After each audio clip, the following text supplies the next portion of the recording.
Welcome to Shantala kitchen. ಈ ದಿನ ನಾವು ಕ್ಯಾರೆಟನ್ನು ಉಪಯೋಗಿಸ್ಕೊಂಡು ಒಂದು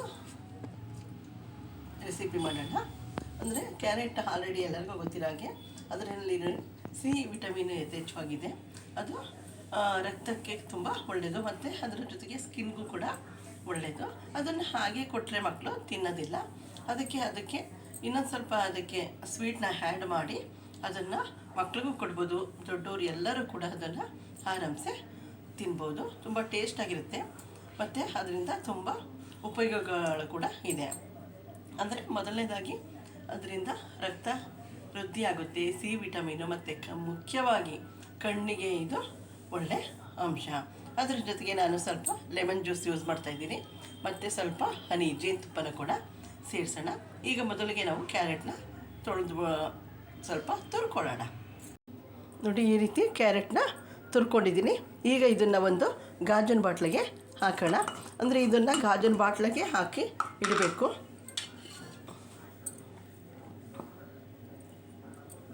ಈ ರೀತಿ ಗಾಜಿನ ಬಾಟ್ಲಿಗೆ ಹಾಕಿ ಇಡೋಣ. ಈಗ ನೋಡಿ, ತುರಿದಿರುವಂಥ ಕ್ಯಾರೆಟ್ನ ಒಂದು ಬಾಟ್ಲಿಗೆ ಹಾಕಿದೆ. ಈಗ ಅದಕ್ಕೆ ಸ್ವಲ್ಪ ಲೆಮನ್ ಜ್ಯೂಸನ್ನ ಸೇರಿಸೋಣ.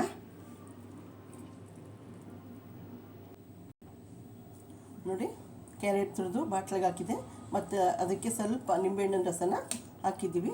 ಈಗ ಅದಕ್ಕೆ ಒಂದು 5-6 ಸ್ಪೂನಷ್ಟು ಹನಿನ ಸೇರಿಸೋಣ.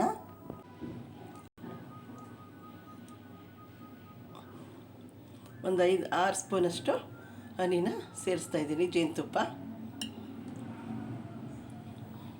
ಇದಕ್ಕೆ ಕ್ಯಾರೆಟ್ ತುರಿದು ಹಾಕಿದ್ದೀವಿ ಮತ್ತು ಸ್ವಲ್ಪ ಲೆಮನ್ ಜ್ಯೂಸ್ ಹಾಕಿದ್ದೀವಿ ಮತ್ತು ಹನಿ ಜೇನುತುಪ್ಪನ ಕೂಡ ಸೇರಿಸಿದ್ವಿ. ಈಗ ಇದಿಷ್ಟನ್ನು ಕೂಡ ಒಂದು ಮುಚ್ಚಳನ ಮುಚ್ಚಿ ಅದನ್ನು 24 ಗಂಟೆ ಟೈಮು, ಒಂದು ದಿನ ಪೂರ್ತಿ ಬಿಡಬೇಕು, ಸ್ಟೋರ್ ಮಾಡಬೇಕು.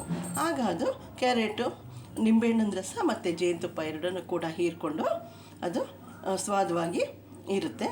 ಈಗ ಇದನ್ನು ಒಂದು ದಿನ ಪೂರ್ತಿ ಮುಚ್ಚಿ ಇಡೋಣ.